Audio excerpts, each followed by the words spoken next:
이번 시간은 2차시 원소를 확인하는 방법 첫 번째 시간입니다. 먼저 불꽃 반응 실험을 어떻게 하는지 실험을 소개를 하고요.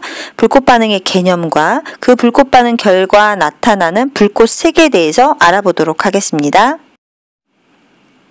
지난 시간에 우리는 원소에 대해서 배웠습니다. 원소라고 하는 것은요, 더 이상 다른 물질로 분해가 되지 않는다라고 했어요.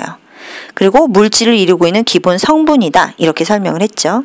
그래서 전 시간에 물은 원소가 아니다라고 했어요. 그 이유는 물이라고 하는 것이 수소와 산소로 분해가 되기 때문에 물은 원소가 아니다, 이렇게 배웠습니다.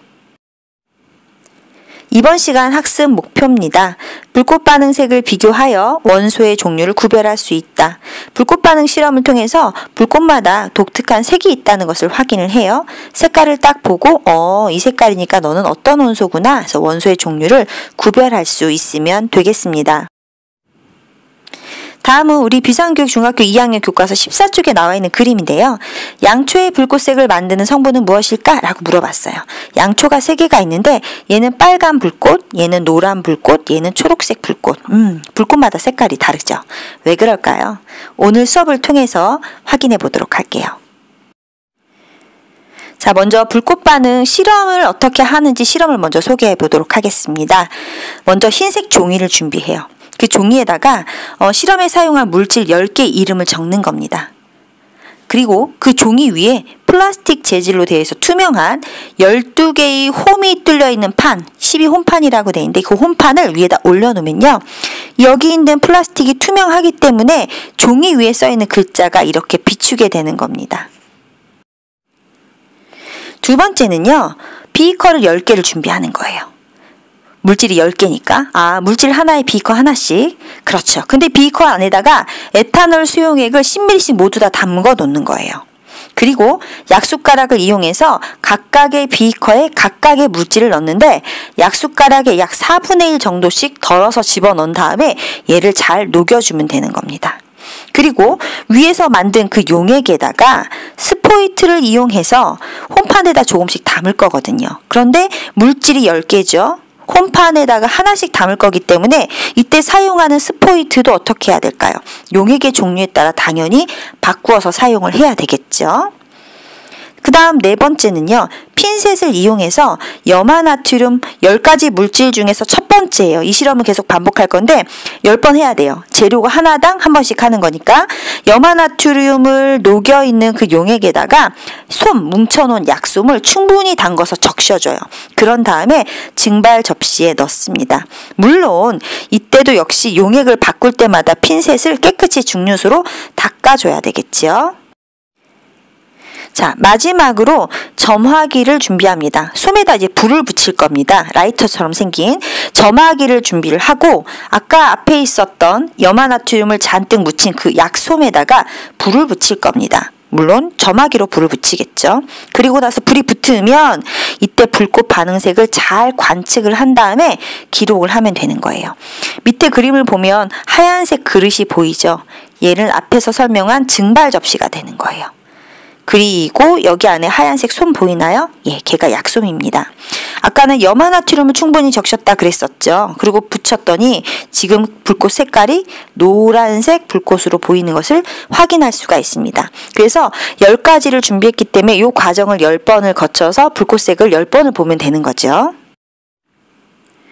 그런데 실험을 하기는 하는데 실험을 어떻게 해야 되냐면 안전하게 해야 돼요. 그래서 지금 3가지 유의점이 있으니까 하나씩 살펴보겠습니다. 우리가 약솜을 뭉쳐서 만들거든요. 근데 얘가 너무 크게 뭉치잖아요. 그럼 불꽃이 굉장히 커져요. 불꽃이 커지게 돼서 위험할 수 있기 때문에 약솜을 뭉칠 때는 지름이 한 1cm 정도 되도록 뭉쳐서 사용하는 게 좋습니다. 그 다음 약솜에 불을 붙일 때 점화기를 탁탁 해서 불을 붙일 때 그냥 맨손으로 하면 위험해요. 즉 화상 입지 않도록 내열 장갑을 착용하고 화상 입지 않게 주의하면서 불을 붙여야 되겠지요. 그 다음 실험이 다 끝나서 실험을 마치잖아요. 그러면 남은 물질들은요, 그냥 여러분들 수도에 버리면 안 돼요. 지정된 곳에 모아서 폐수를 처리해야 합니다. 여러분들이 직접 실험을 해서 그 결과를 기록하면 좋을 텐데 실제 실험을 할 수 없기 때문에 선생님 실험 결과만 정리해 드릴게요. 염화나트륨을 가지고 불꽃색을 볼 경우에는요. 불꽃 색깔이 노란색을 띱니다. 질산나트륨도 역시 노란색을 띠는 거죠. 염화칼륨은요. 보라색깔, 질산칼륨도 역시 보라색을 띱니다. 그 다음 염화스티론튬을 가지고 실험을 하면 불꽃색은 빨간색이 돼요. 질산스티론튬도 역시 빨간색 불꽃, 염화리튬도 빨간색, 질산리튬도 빨간 색깔을 띠게 됩니다. 그 다음 마지막 염화구리 같은 경우는요. 청록색깔 불꽃이 보이고요. 질산구리도 역시 청록색을 띠게 됩니다. 이건 실험 결과고요. 우리 교과서 15쪽에 이렇게 표로 결과를 작성하는 곳이 있거든요. 여러분들 결과 교과서에 정리해 주시고요. 그럼 왜 이런 실험 결과가 나왔는지 한번 분석을 해보도록 하겠습니다. 지금 이제 교과서에 나와 있는 교과서 내용인데 한번 선생님은 읽어볼게요. 염화나트륨, 질산나트륨은 염화나트륨, 질산나트륨은 서로 다른 물질이에요. 그쵸? 하지만 얘네 둘 다 아까 불꽃 반응 색깔이 노란색으로 같은 불꽃 반응 색을 나타냈어요. 왜 그러냐? 둘 다 공통적으로 나트륨을 갖기 때문에 그래요. 이 두 물질이 모두 나트륨을 포함하기 때문에 그래요. 나트륨은요, 금속이거든요. 이처럼 모든 금속은 아니에요. 일부. 금속 원소 중에서 일부는 그 원소를 포함한 물질을 불꽃에 딱 넣잖아요. 그럼 딱 정해진 특정한 불꽃 반응 색깔이 나타나게 됩니다. 이것을 우리는 불꽃 반응이라고 합니다. 그래서 원소마다 독특한 불꽃색을 갖고 있기 때문에 다시 말하면 불꽃색만 딱 보고 어머 불꽃이 노란색이야? 그 안에 나트륨이 있구나. 이렇게 역으로 확인할 수 있다는 얘기죠. 불꽃 반응 색을 비교해서 원소의 종류를 구별할 수 있습니다. 불꽃 반응의 정의였어요. 자, 그러면 왜 아까와 같은 실험 결과가 나왔는지 선생님하고 그 원인을 한번 생각을 해보도록 할게요. 염화나트륨, 질산나트륨. 공통적으로 나트륨 있네요. 염화칼륨, 질산칼륨. 둘 다 칼륨. 염화스티론튬, 질산스티론튬. 둘 다 스티론튬. 염화리튬, 질산리튬, 리튬. 염화구리, 질산구리, 구리. 선생님이 동그라미 친 거는요. 금속 원소예요. 모든 아니고 일부 금속 원소. 여기가 일부네요. 모든 금속 원소가 아니라 선생님 정리한 일부 금속 원소들은요. 독특한 불꽃색을 나타내는 겁니다. 근데 옆에 있는 알파벳은 뭐냐면요. 우리가 이제 다음에 원소 기호를 배울 건데 조만간 배울 거기 때문에 선생님이 원소 기호를 한번 표시해 봤어요. 나트륨은 Na. 앞에는 대문자, 뒤에는 소문자. 칼륨은 K라고 써요. 대문자 K.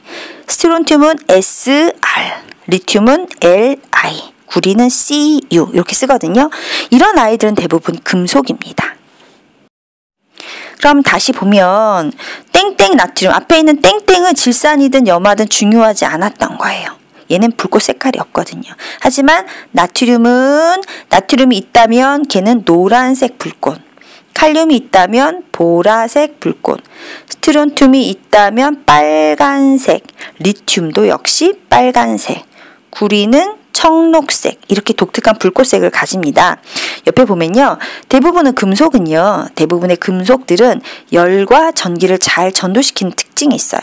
그리고 힘을 줘서 퉁퉁 두들기면 펴지는 성질, 잡아당기면 늘어나는 그런 성질도 가지고 있습니다. 또 금속은 특수한 광택을 가진 물질이기도 하고요. 모든이 아니라 일부 금속은 불꽃색을 가지고 있습니다. 그래서 금속 원소 때문에 불꽃색이 나타난다. 이렇게 정리하시면 되는 거고요. 모든 건 아니고 일부만 그렇다. 이렇게 정리할게요. 그렇다면 아까 있었던 실험에서 질산 땡땡땡 뒤에 오는 것들은 대부분 금속이었고 앞에 있는 이 질산과 염화는요. 금속이 아니에요. 즉 다시 이야기하면 얘는 비금속이에요. 아직 원소기호 안 배우긴 했지만 질산할 때 이 질은 질소를 얘기하고요. 산은 산소를 얘기해요. 둘 다 기체잖아요. 금속 아니고요. 염화는 Cl이라고 해서 염소 기체를 이야기하는 거예요. 그렇기 때문에 얘네는 전부 다 금속이 아니라는 거죠.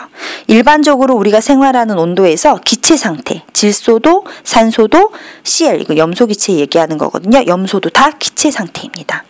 얘는 불꽃에 넣었을 때 불꽃색이 나타나지 않아요. 그래서 질산 나트륨 그러면 질산은 비금속, 나트륨은 금속. 그래서 질산은 색깔이 안 나타나고 나트륨 때문에 노란색으로 불꽃색이 나타나게 되는 겁니다.